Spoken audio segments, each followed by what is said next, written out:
Hi hello ನಮಸ್ಕಾರ ಸ್ನೇಹಿತರೆ. ಇಲ್ಲಿ ಭೂಮಿಗೆ ನಿಜಕ್ಕೂ ಕೂಡ ಒಂದಷ್ಟು ಹಳೆಯ ನೆನಪುಗಳು ಕಾಡ್ತದೆ. ಇದೇ ನಿಜವಾಗ್ಲೂ ಅಚ್ಯುತ್ಗೆ ಅನುಮಾನ ಬರೋ ಹಾಗೆ ಮಾಡಿರ್ತಕ್ಕಂಥ ವಿಷಯ.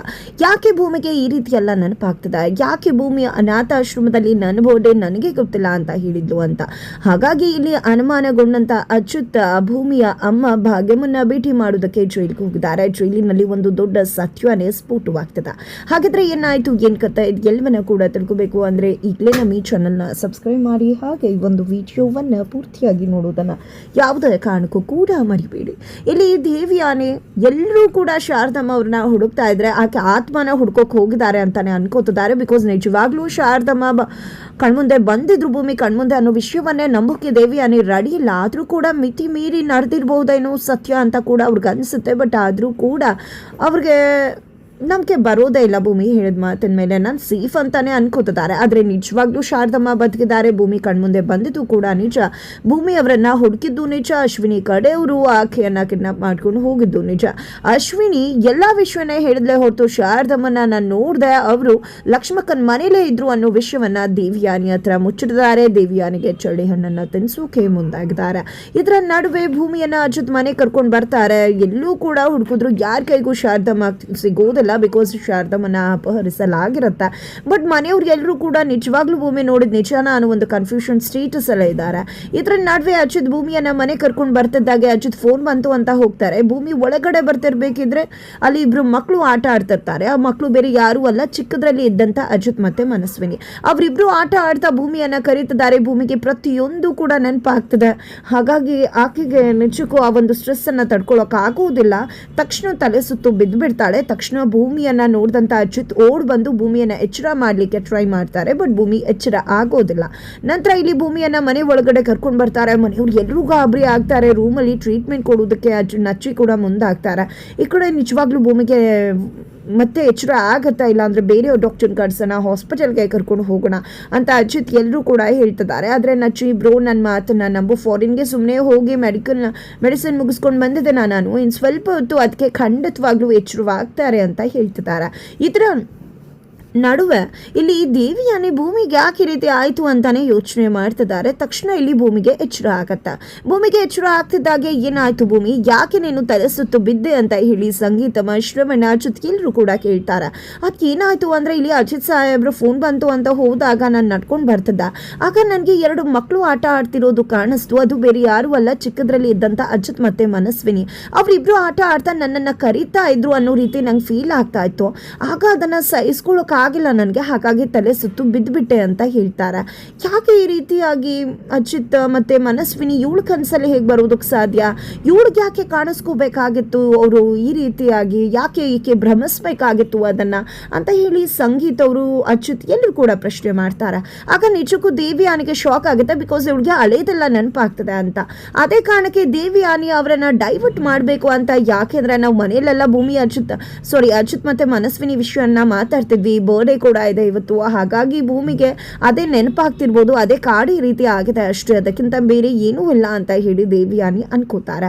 ಜೊತೆಗೆ ಈ ಒಂದು ವಿಷಯವನ್ನ ನಾನು ಅಶ್ವಿನಿ ಹತ್ರ ಮಾತಾಡಲೇಬೇಕು ಅನ್ಕೊಂಡಿದ್ದೆ. ಅಶ್ವಿನಿಯನ್ನ ಭೇಟಿ ಮಾಡೋದಕ್ಕೆ ಅಂತ ಹೇಳಿ ಒಂದು ಲೊಕೇಶನ್ನ ಫಿಕ್ಸ್ ಮಾಡಿ ಆ ಒಂದು ಲೊಕೇಶನ್ಗೆ ದೇವಿಯಾನಿ ಎಂಟ್ರಿ ಕೊಡ್ತಾರೆ. ನಿಜಕ್ಕೂ ಅಲ್ಲಿ ಹೋದಂತ ದೇವಿಯಾನಿಯನ್ನ ನೋಡಿದ್ದೆ ಅಶ್ವಿನಿ ಶಾಕ್ ಆಗ್ತದಾಳೆ. ಯಾಕಂದ್ರೆ ಇಷ್ಟು ದಿನ ದೇವಿಯಾನಿ ಅವರು ಸೀರೆ ಉಟ್ಕೊಂಡು ಎಲ್ಲ ಕಡೆ ಓಡಾಡ್ತಿದ್ರು. ಬಟ್ ಇವತ್ತು ಬಂದಿದ್ದ ರೀತಿ ನಿಜಕ್ಕೂ ಉಲ್ಟಾ ಅಂತಾನೆ ಹೇಳ್ಬೋದು. ಒಂದು ಮಾಡ್ ಲೇಡಿ ಆಗಿ ಅಲ್ಲಿಗೆ ಎಂಟ್ರಿ ಕೊಟ್ಟಿದ್ದಾರೆ. ಏನ್ ಮೇಡಮ್ ನಿಮ್ಮನ್ನ ಈ ರೀತಿ ನೋಡೋದಕ್ಕೆ ತುಂಬಾನೇ ಚೆನ್ನಾಗಿ ಕಾಣಿಸುತ್ತೆ, ತುಂಬಾ ಚಂದ ಕಾಣ್ತಿದ್ರ ನೀವು ಅಂತ ಕೂಡ ಅಶ್ವಿನಿ ಹೇಳ್ತಾರೆ. ತುಂಬಾ ಥ್ಯಾಂಕ್ಸ್ ನಿನ್ನ ಅಪ್ರಿಸಿಯೇಷನ್ಗೆ ಅಂತ ಕೂಡ ದೇವಿಯಾನಿ ಹೇಳಿ, ಈ ಕಡೆ ಹೌದು ನೀನು ಯಾವ ಉದ್ದೇಶ ಇಟ್ಕೊಂಡು ಮತ್ತೆ ವಾಪಸ್ ಬಂದಿದ್ಯಾ, ಮನಸ್ವಿನಿಯಾಗಿ ಮನೆಗೆ ಎಂಟ್ರಿ ಕೊಡಬೇಕು ಅನ್ಕೊಂಡಿದ್ಯಾ ನೀನು ಅಂತ ದೇವಿಯಾನಿ ಕೇಳಿದಾಗ ಹೌದು ಮನಸ್ವಿನಿಯಾಗಿ ಮನೆಗೆ ಎಂಟ್ರಿ ಕೊಡಬೇಕು ನಾನು ಅಂತ ಹೇಳ್ತಾರೆ. ಇದರ ನಡುವೆ ಮತ್ತೊಂದು ಘಟನೆ ಕೂಡ ನಡೆದಿರುತ್ತೆ. ಅದೇ ಒಂದು ಘಟನೆ ಕಾರಣವಾಗಿ ದೇವಿಯಾನಿ ಇಲ್ಲಿಗೆ ಬಂದಿರ್ತಾರೆ. ಯಾಕಂದ್ರೆ ಭೂಮಿ ವಿಷಯ ಆದ್ಮೇಲೆ ಶ್ರವಣ್ ಅವರು ಅಚ್ಯುತ್ ಹತ್ರ ಎ ಫೋಟೋ ಬಗ್ಗೆ ಮಾತನಾಡಿರ್ತಾರೆ. ಯಾಕಂದ್ರೆ ಎ ಫೋಟೋಗ್ರಾಫರ್ಗೆ ಕಾಲ್ ಮಾಡಿ ತಿಳಿಸಿದಾಗ ನಾನು ಅಚ್ಯುತ್ ಅವ್ರಿಗೆ ಕಳಿಸಿದ್ದೀನಿ, ನೀವು ಅವ್ರ ಹತ್ರ ಕೇಳಿ ಅಂತ ಹೇಳಿರ್ತಾರೆ. ಹಾಗಾಗಿ ಇಲ್ಲಿ ಶ್ರವಣ್ ಅಚ್ಯುತ್ ಎ ಫೋಟೋ ಬಂದಿದ್ಯಂತಲ್ಲ, ನೀನು ಯಾಕೆ ತೋರಿಸಿಲ್ಲ, ಏನು ನನಗೆ ಸರ್ಪ್ರೈಸ್ ಕೊಡಬೇಕು ಅಂತ ಪ್ಲೀಸ್ ಫೋಟೋ ತೋರಿಸು ಅಂತಾರೆ. ಆಗ ಅಚ್ಯುತ್ ಫೋಟೋ ತೋರಿಸ್ತಾರೆ. ಎಲ್ರಿಗೂ ಶಾಕ್ ಆಗುತ್ತೆ. ಬಿಕಾಸ್ ಅದು ಯಾರೋ ಒಂದು ಫಿಲ್ಮ್ ಆರ್ಟಿಸ್ಟ್ ಫೋಟೋ ಆಗಿ ಹೇಗಿರತ್ತೆ, ನನ್ನ ಮಗಳು ಈ ರೀತಿ ಇದ್ದಾಳ, ಇವಳು ನನ್ನ ಮಗಳಾಗೋಕ್ಕಾಗತ್ತಾ ಅಂದಾಗ ಖಂಡಿತ ನಾನು ಈ ಫೋಟೋ ಮಾಡಿದ್ರೆ ನಿಜ ಬರುತ್ತೆ 70% ಅನ್ಕೊಂಡಿದ್ದೆ. ಬಟ್ ಈ ಫೋಟೋ ನೋಡ್ತಿದ್ರೆ ಯಾಕೋ ವಿಶ್ವಾಸನೇ ಬರ್ತಾ ಇಲ್ಲ. ಖಂಡಿತ ಇವರು ಆಗಿರೋದಕ್ಕೆ ಸಾಧ್ಯನೇ ಇಲ್ಲ ಅಂತ ಜೊತೆ ಹೇಳ್ತಾರೆ. ಈ ಕಡೆ ನಂಬಲಿಕ್ಕೆ ಆಗ್ತಿಲ್ಲ ಶ್ರವಣ್ ಅವ್ರಿಗೆ. ಹಾಗಾಗಿ ಈ ಒಂದು ವಿಷಯವನ್ನ ತಿಳಿಸ್ಬೇಕು ಅಂತ ಅನ್ಕೊಂಡೆ ದೇವಿಯಾನಿ ಅಲ್ಲಿಗೆ ಬರ್ತಾರೆ. ಈ ಕಡೆ ಮನೇಲಿ ಹೇಗಿದೆ ವಾತಾವರಣ ಏನು ಅಂತ ದೇವಿಯಾನಿಯನ್ನ ಅಶ್ವಿನಿ ಪ್ರಶ್ನೆ ಮಾಡ್ತಾರೆ. ಹೇಗಿರುತ್ತೆ, ಮಾಮೂಲಿನೇ ಇರುತ್ತೆ, ಫೋಟೋ ಬಂತು, ಅದು ಯಾವುದೋ ಹೀರೋಯಿನ್ನ ಹೋಳ್ತಾ ಇತ್ತು, ಹಾಗಾಗಿ ಅದಾಗಿರಲಿಕ್ಕೆ ಸಾಧ್ಯ ಇಲ್ಲ ಅಂತ ಹೇಳಿದ್ರು. ನೀನು ಬೇಕಿದ್ರೆ ನಿಂದೆ ಫೋಟೋ ಕಳಿಸ್ಬೋದಿತ್ತಲ್ಲ ಅಶ್ವಿನಿ, ನೀನು ಕೂಡ ಹೀರೋಯಿನ್ ಥರನೇ ಇದೆಯಲ್ಲ ಅಂತ ಹೇಳಿ ಚೀಡಿಸ್ತಾರೆ ದೇವಿಯಾನಿ. ಅಯ್ಯೋ, ನಾನು ನನ್ನ ಫೋಟೋನೇ ಕಳ್ಸೋಕೆ ಹೇಳಿದ್ನಲ್ಲ ಅವನಿಗೆ, ಜೊತೆಗೆ ಅವನಿಗೆ ದುಡ್ಡನ್ನು ಕೂಡ ಕೈ ತುಂಬ ಕೊಟ್ಟು ಅವನ್ನ ಫಾರಿನ್ಗೆ ಕೂಡ ಕಳಿಸಿದ್ದೆ, ಬಿಕಾಸ್ ಅಜಿತ್ ಅನುಮಾನ ಬಂದು ಅವನ್ನ ಹಿಡಿದಾಕಿ ಸತ್ಯ ಬಾಯ್ಬಿಡಿಸಿದ್ರೆ ಅಂತ.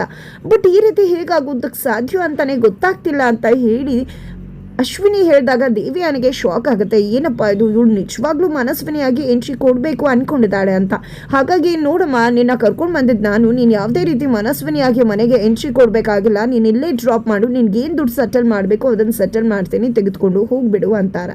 ಇಲ್ಲ, ನಾನು ಹೋಗೋದಿಲ್ಲ, ನನ್ನ ಮನಸ್ವಿನಿಯಾಗಿ ಮನೆಗೆ ಎಂಟ್ರಿ ಕೊಡಲೇಬೇಕು ಅಂತ ಹೇಳಿದಾಗ ಯಾಕೆ, ನಿಜಕ್ಕೂ ನಿನ್ನ ಕರ್ಕೊಂಡು ಬಂದಿದ್ದು ನಾನು, ನೀನು ಬಂದಿದ್ದು ದುಡ್ಡಿಗೋಸ್ಕರ, ಅಂದಮೇಲೆ ಇದೆಲ್ಲ ಯಾಕೆ ಬೇಕು ನಿನಗೆ ಅಂತ ದೇವಿಯಾನಿ ಕೇಳಿದಾಗ ಯಾಕೆ ಅಂದರೆ ನನಗೆ ನಚ್ಚಿ ಮೇಲೆ ಲೈಟ್ ಆಗಿ ಲವ್ ಆಗಿಬಿಟ್ಟಿದೆ, ಅದೇ ಕಾರಣಕ್ಕೆ ನಾನು ಆ ಮನೆ ಸೊಸೆಯಾಗಿ ಬರಲೇಬೇಕು ಅಂತ ಹೇಳ್ತಾರೆ. ಇಲ್ಲ, ಅದು ಸಾಧ್ಯನೇ ಇಲ್ಲ ಅಂತ ದೇವಿಯಾನಿ ಹೇಳಿದಕ್ಕೆ ಹೌದಾ, ಸಾಧ್ಯ ಇಲ್ಲ ಅಂದರೆ ನನ್ನನ್ನು ಇಲ್ಲಿ ಮನಸ್ವಿನಿಯಾಗಿ ನಾಟಕ ಮಾಡೋದಕ್ಕೆ ಕರ್ಕೊಂಡು ಬಂದಿದ್ದೆ ಈ ದೇವಿಯಾನಿ ಅಂತ ಹೇಳಿ ನಿಮ್ಮ ಬಂಡವಾಳವನ್ನು ಎಲ್ಲರೂ ಮುಂದೆ ಬಯಲು ಮಾಡಬೇಕಾಗತ್ತೆ ಅಂದ ತಕ್ಷಣ ದೇವಿಯಾನಿಗೆ ಏನು ಮಾಡಬೇಕು ಅಂತ ಗೊತ್ತಾಗೋದಿಲ್ಲ.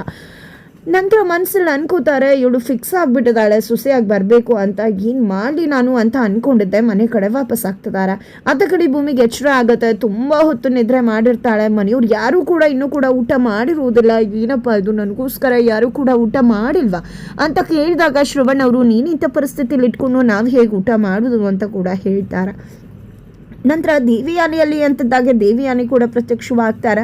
ಇಲ್ಲಿ ಅಂಜುಗೋಸ್ಕರ ಮದುವೆಗೆ ಒಂದಷ್ಟು ಹುಡುಗರು ಫೋಟೋ ಕಳಿಸಿದೆ, ಸೆಲೆಕ್ಟ್ ಮಾಡಿದ್ಯಾ ಅಂತ ಹೇಳಿ ಕೇಳಿದಾಗ ಫೋನ್ ತೊಗೊಂಡು ಬಂದು ಈ ಫೋಟೋ ಸೆಲೆಕ್ಟ್ ಆಗಿದೆ, ಅಂಜು ಸೆಲೆಕ್ಟ್ ಮಾಡಿದಾಳೆ ಅಂತ ಹೇಳಿದಾಗ ಮನೆಯವ್ರು ಎಲ್ರಿಗೂ ಕೂಡ ಖುಷಿ ಆಗತ್ತೆ. ಸರಿ ಆಯಿತು ಅಂತ ಹೇಳಿ ಎಂಗೇಜ್ಮೆಂಟ್ ಡೇಟನ್ನು ಫಿಕ್ಸ್ ಮಾಡೋಣ, ನಂತರ ಅಂಜುನ್ ಕರ್ಸೋಣ ಅಂತ ಹೇಳ್ತಾರೆ. ಈ ಕಡೆ ದೇವಿಯಾನಿಗಂತೂ ಫುಲ್ ಖುಷಿ ಆಗತ್ತೆ.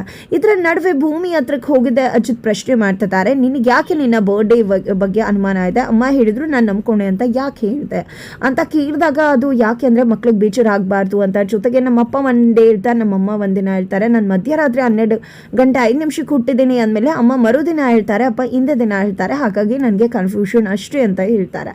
ಬಟ್ ಇಲ್ಲಿ ಅಜಿತ್ಗೆ ಭೂಮಿ ಮೇಲೆ ಡೌಟ್ ಬರ್ತದೆ, ಭೂಮಿ ಜನ್ಮ ರಹಸ್ಯ ಏನೋ ಇರ್ಬೋದು, ಆಕೆ ನನ್ನಿಂದ ಸತ್ಯನ ಮುಚ್ಚಿಡ್ತಿದ್ದಾಳೆ ಅಂತ ಅನ್ಸುತ್ತೆ. ಬಿಕಾಸ್ ಭೂಮಿ ಒಂದು ಮಾತನ್ನ ಹೇಳ್ತಾಳೆ, ಮನಸ್ಸಿಂದ ನಾಲ್ಗೆ ಬರುವಂಥ ಮಾತುಗಳು ನಿಜ ಸತ್ಯವಾಗಿರುತ್ತೆ, ಅದರಲ್ಲೂ ಮೆದ್ಲಿಂದ ಬರೋದು ಇನ್ನೂ ಕೂಡ ಸತ್ಯವಾಗಿರುತ್ತೆ ಅಂತ ಕೂಡ ಹೇಳಿದಾಗ ಅಜಿತ್ ಅನುಮಾನ ದಟ್ಟವಾಗುತ್ತೆ.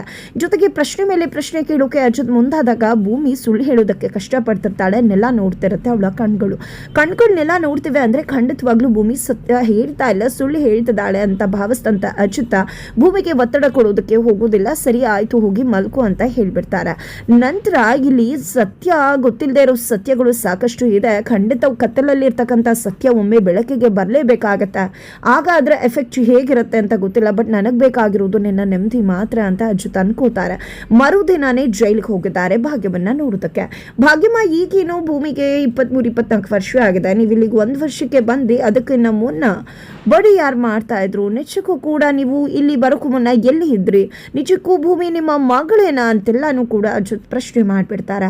ಆಗ ಕೊನೆಗೂ ಭಾಗ್ಯಮ್ಮ ಸತ್ಯವನ್ನ ಹೇಳ್ತಿದ್ದಾರೆ, ಭೂಮಿ ತನ್ನ ಮಗಳಲ್ಲ, ತಮಗೆ ಸಿಕ್ಕಂತ ಮಗಳು ಅಂತ ಹೇಳಿ ಅದೇ ದಿನ ಅದೇ ಜಾಗವನ್ನು ಮನುಷ್ಯನ್ ಮಾಡ್ತಿದ್ದಾಗ ಅಜಿತ್ಗೆ ಗೊತ್ತಾಗ್ತದೆ ಭೂಮಿಗೆ ನೆನಪಾಗ್ತಿರೋ ಸನ್ನಿವೇಶಗಳಿಗೂ ಇಲ್ಲಿ ಭಾಗ್ಯಮ್ಮ ಹೇಳಿದ್ದಕ್ಕೂ ಖಂಡಿತವಾಗ್ಲೂ ಇಲ್ಲಿ ಭೂಮಿನೇ ಮನಸ್ವಿನಿ ಅಂತಕ್ಕಂಥದ್ದು. ಯಾಕಂದ್ರೆ ಶ್ರವಣ್ ಕೂಡ ಹೇಳಿದ್ರು, ಫೋಟೋದಲ್ಲಿ ಯಾವುದೋ ಹೀರೋಯಿನ್ನ ಮ್ಯಾಚ್ ಆಗ್ತಿದ್ದಾಳೆ ನನ್ನ ಮಗಳು, ನಿಜಕ್ಕೂ ಬೇಕಿದ್ರೆ ಭೂಮಿನ ಮ್ಯಾಚ್ ಆಗ್ಬೋದು ನನ್ನ ಮಗಳು ಅಂತ ಹೇಳಿ. ಹಾಗಾಗಿ ಅಜಿತ್ಗೆ ಆ ಒಂದು ಮಾತುಗಳು ಕೂಡ ನೆನಪಾಗುತ್ತೆ. ಸಾಕಷ್ಟು ವಿಷಯಗಳು ಮನಸ್ವಿನಿಯನ್ನ ಹೋಳ್ತಿದೆ ಭೂಮಿಯ. ಹಾಗಾಗಿ ಭೂಮಿನೇ ಮನಸ್ವಿನಿ ಅನ್ನೋ ವಿಷಯವನ್ನ ತಿಳ್ಕೊಂಡಿದ್ದೆ. ಭಾಗ್ಯಮ್ಮನ ಮನೆ ಕರ್ಕೊಂಡು ಬಂದು ಇಲ್ಲಿ ಎಲ್ಲರೂ ಮುಂದೆ ಭೂಮಿ ಜನ್ಮ ರಹಸ್ಯವನ್ನ ಬಯಲು ಮಾಡಿ ದೇವಿಯಾನಿಗೆ ಗುಣ ಇಡ್ತಾರ ಅಜಿತ್ ಅನ್ನೋದನ್ನ ಕಾದು ನೋಡ್ಬೇಕಿದೆ.